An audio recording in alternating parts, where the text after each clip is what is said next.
Hey everyone, and welcome to the Homestead Knitting Podcast, Episode 2. My name's Danielle, and you can find me on the internet under the username Homesteadknitting on Ravelry, Ribbler, and Instagram. So I only have about half a finished object to show you today, but I made a bunch of progress on all of my projects. I'm super excited to be able to talk about them. And I also wanted to say thank you to anybody who commented, liked, or subscribed to my channel in the last video. It was so much fun to be able to talk to other people in the knitting and crochet community and just kind of give my projects a little bit more love than what I would normally do. So for my first project, I have the socks. One is almost finished and the other just needs a heel, so I'm very excited. So I've cast on 52 stitches. I knit them magic loop 2 at a time on 3mm needles. I was using a 60-inch cable, which is definitely overkill, but when I knit my magic loop I like really long loops because I find 32 inches is too tight for me. So a little bit about these socks. I cast on 52 stitches. I knit 10 rounds for my cuff and 10, 20, 30, 40. 45 rounds for the foot. So all these little light bulb stitch markers represent 10 rounds on the 10 rounds of my knitting, whether it's the cuff or the foot. One of them has a heel and one of them does not. And these little purple light bulb stitch markers are actually where I was last time I sat down to podcast. So as you can see, I've made a ton of progress on these, and I did a wedge toe, but that was a little bit of an oopsie, so I started knitting the toes. I was a couple rounds in and I had a little light bulb moment, like, oh no, I did not want to knit a wedge toe. I actually wanted to knit the star toe, but I forgot. I didn't feel like ripping it out, so I just said, okay, I'll just knit a wedge toe and it'll be okay. So I have done the afterthought heel already on this sock, and I just need to weave in my ends. And then on this sock I need to weave in the ends, and I do have to knit the heel. And I have knit in some waste yarn in green here on the back, so it'll be super easy. Just pick up my stitches and knit away. So the yarn I'm using for the main body of my socks is from Knit Picks. I'm using Stroll in the colorway Pucker, and you get 231 yards per ball. This is probably my favorite budget-friendly sock yarn, so if you're in North America and you can order online, I would highly recommend Knit Picks or We Crochet. This one is a 75% superwash merino wool and a 25% nylon mix. Really nice. I also find it doesn't split on me very often, so it's really nice to work with. And for the for the contrast heel cuff and toe of my socks, I knitted in Knitology Ain't No Sunshine, and it's an 80% superwash merino, 20% nylon, and it's a 2-ply, and you get about 400 yards per skein. However, Knitology was dyed by Knit Crate, and as far as I know, Knit Crate does not dye the yarn anymore, or they only dye very select yarns, and this colorway is not available anymore. So I was knitting these socks 2 at a time. However, what I did was I split my yarn into 2 balls, and this is how much yarn I had left at the end, and I was afraid that if I kept knitting 2 at a time, I'd run out for the heel. So I decided to knit one heel 1 at a time. So I did just switch back to my 3mm needles with a 40-inch cord, and this is how I would typically knit one sock magic loop. And then I have this much yarn left to do a heel, and then I will be done with those socks. And I did grab another pair of socks that I have knit in the past, using the exact same colorways, but I have them reversed. So the contrast is Pucker, and the main body of the sock is Ain't No Sunshine. And this sock pattern is the Swan Lake Socks by Rose Bloom Knits. So you have a contrast ruffle. It also has some cabling on the leg of the sock, and you get a shadow wrap heel. So I thought those were really fun. I think these are knit on 56 stitches if I remember correctly, and they feature a wedge toe. So you can see how differently the yarn knits up from one sock to the other sock. So yeah, these are the socks. I do have a post about them on my Instagram account. I don't really share too much there though. Oh, and these socks, in case anybody's wondering, I did not follow a pattern. These are just my my own like sock I guess recipe. I just knit a little tension square and I kind of just go from there from measuring the foot. If anybody wants a video on how I measure feet to fit different people for different socks,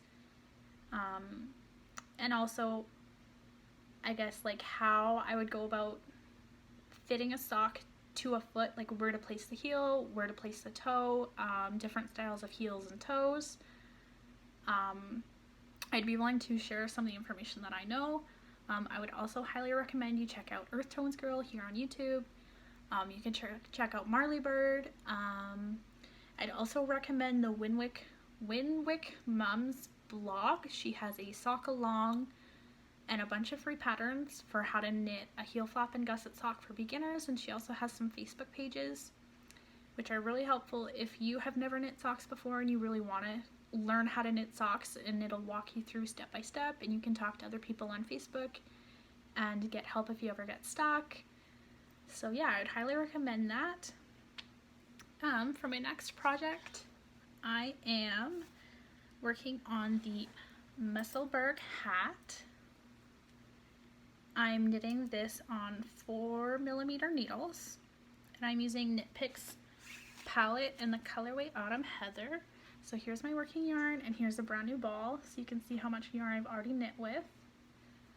And this little white light bulb stitch marker here represents where I was last time I sat down a podcast, and you can see I've done quite a few rounds since then, and I am knitting the adult large or the adult extra large. This hat will be for my boyfriend, and I definitely will have to block it at the end because this is 100% Peruvian wool, and I usually don't work with wool, so I've never actually used wool wash. So if you have any recommendations for wool wash that I can find here in North America, because I live in Canada, I would really enjoy that. I'm also a little bit worried I may have chosen the wrong size for my boyfriend because this hat is huge. He does have an awfully large head though, so I'm hoping that once I get to the end of the tube and fold it together, it'll fit. So a little bit about this pattern is you start in the center and you start with a very minimal amount of stitches, and you use the disappearing cast on, the pinhole cast on, or the adjustable ring. And then you have these 4 points in which you'll do your increases on, and then once you get to the correct amount of stitches, you're gonna knit down until it gets long enough, and then you'll do your decreases and it'll look the same way. And then at the end you're just gonna fold the tube together, and I thought it was really nice. Again, this is the Musselburgh hat. It's also really nice because it's written for multiple head sizes. I think there's 5 or 6 different sizes, and it's also written for multiple gauges, so you can use any yarn and any needle that you have to knit this hat pattern. So I'm using fingering weight yarn in a 4mm needle. However, any weight of yarn you have in any needle that you can match gauge with, because this pattern is written for multiple gauges. I think there's 4 or 5 different gauges, so it's really, really nice. And I am loving this. So I don't think I've ever actually made any fingering weight projects besides socks before, so this one's so much fun. And I found it just so quick and just so nice just to sit down and knit on at the end of the day and not have to think about anything, just knit and watch some Netflix or something. So I'm really, really enjoying this. And I'm hoping in the next month or so I'll be able to finish that off. And the next 2 projects I have are crochet projects. So the first one is the little dog coat that I am crocheting for my dog. I'm using a 3.5mm hook, and this is from Love Knitting. I picked mine up at Walmart. It's about $4 a hook. They do look really similar to the Clover. I like how they have the crocheted grip, the little rubber grip on them, and I like the shape of the crochet head on it. Again, I am going to be using Knit Picks palette in the colorway Douglas Fir. And this is how much yarn I've gone through, how much yarn I have left in a full ball. So you can see I've gone through quite a bit of yarn already. And I am not using a pattern for this doggy coat. I'm just making it up as I go. So if you would like to see like a process video on how I go from just measurements to either making a knit or crochet projects, I'd be more than happy to walk you through how to do it yourself. And this little white light bulb stitch marker represents how much I had done last time I podcasted, so you can tell I have made a bunch of progress. So right here is where his hip's gonna be, and I'm just going to crochet across back and forth from here to here until it gets long enough. And I'm just doing double crochet through the back loop, and it creates this really beautiful ribbed textured look, and it has a little bit of stretch to it, so it's going to be very comfortable and wearable for him. And when I get to the end, I'm going to do a button band so I can button my dog in and out of it, because he is a big dog, and almost all the crocheted or knitted dog sweaters I looked at all come in one piece, and I just said, well, that's not going to work for me, so I'll just make my own pattern. So yeah, that's what I'm doing, and I'm making it out of figuring weight yarn, and it's going really well, and I know my dog's gonna love it, so I'm very excited to finish that one as well. Okay, so for my next project, I am working on a crocheted sweater for myself, and I'm not following a pattern just because I haven't seen a pattern like this one, and it's been something that I've been dreaming up in my head for a really long time, so I'm super excited for it. I'm using a 4.5mm hook, and I'm using some DK weight yarn.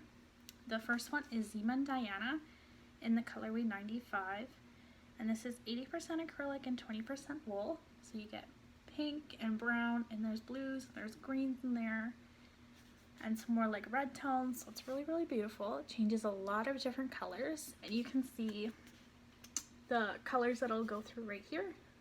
And the second yarn I'm using for it is Snuggly Wuggly, which is a 100% acrylic yarn, and I picked it up at Michael's. This is what it looks like.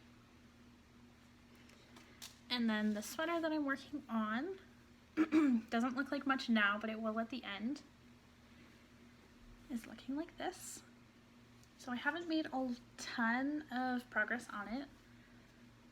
So last time I sat down a podcast, I was right here at this white row, and now I'm up here. I'm just doing another section of the pattern.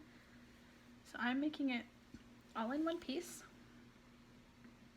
and I'm planning on working up to the armpits, and then I haven't decided if I'm going to do a drop shoulder or if I'm just going to do a little bit of shoulder shaping and then pick up stitches around the arm to make it full sleeves.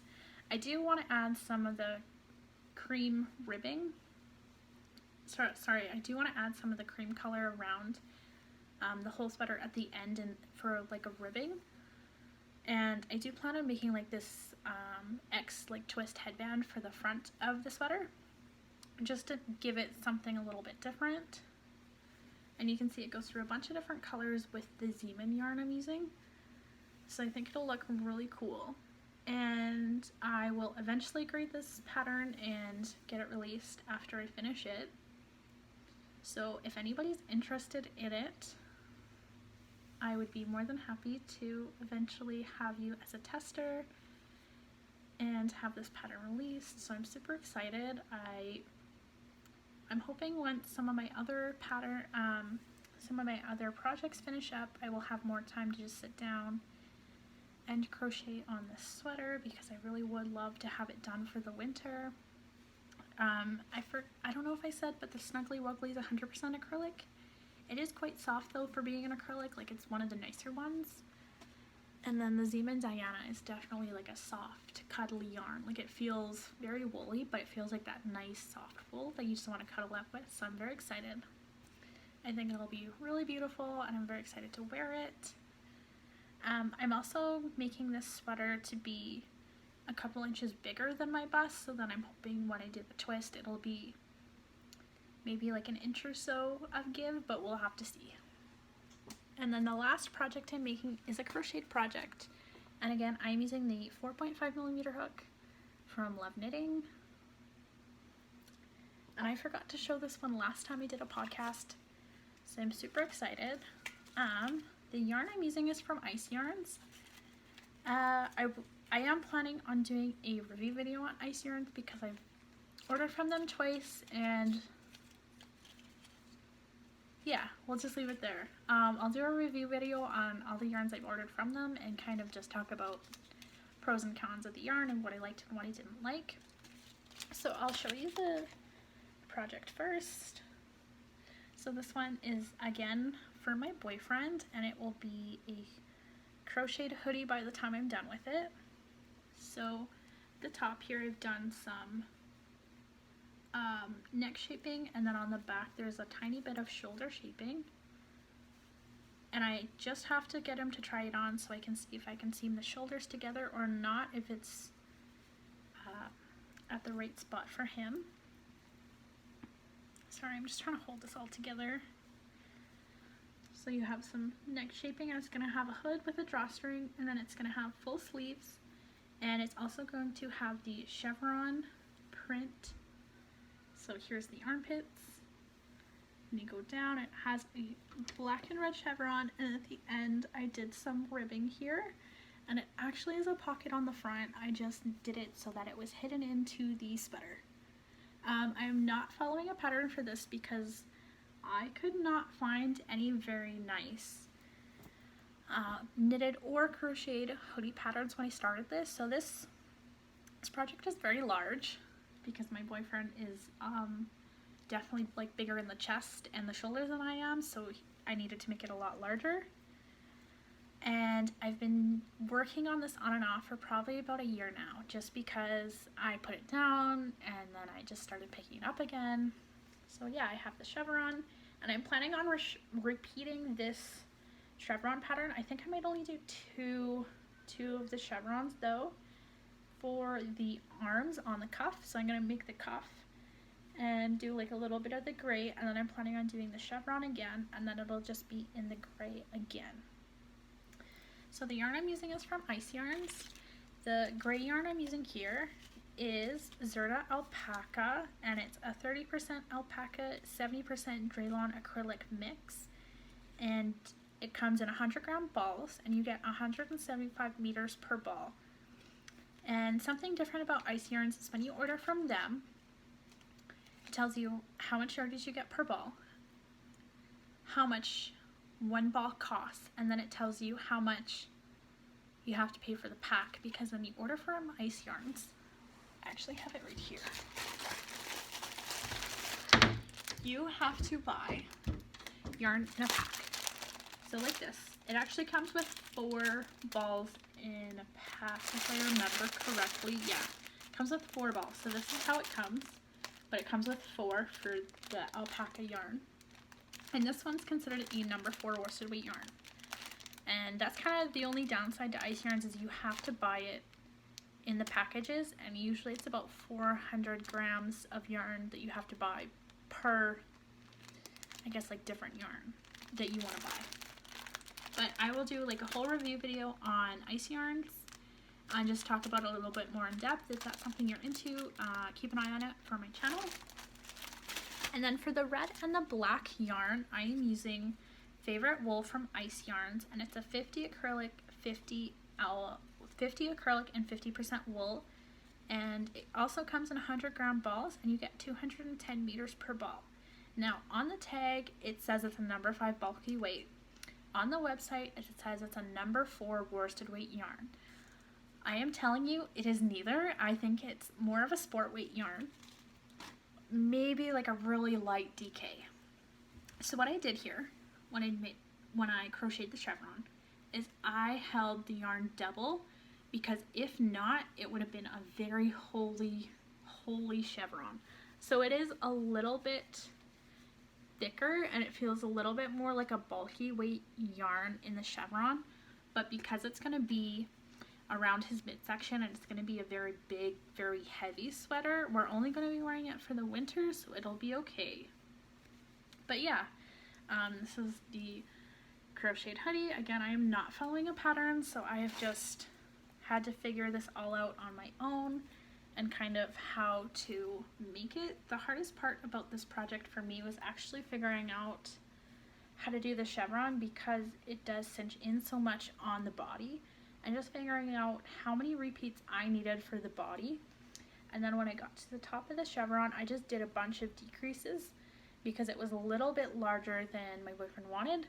So I just did some decreases for the body just to bring it in a little bit, because when I switched back to the single crochet, there was too many stitches for the chevron because I had to increase so many stitches to make the chevron line up and just ensure that I could get the chevron stitches in the round. And that's definitely something that I struggle with still, is when I'm crocheting in pattern and I'm making up my own patterns, is how many stitches do I need for the pattern versus how many stitches would I normally use for a sweater. But yeah, anyways, those are my projects. And thank you so much for sitting down and talking with me and just enjoying the projects.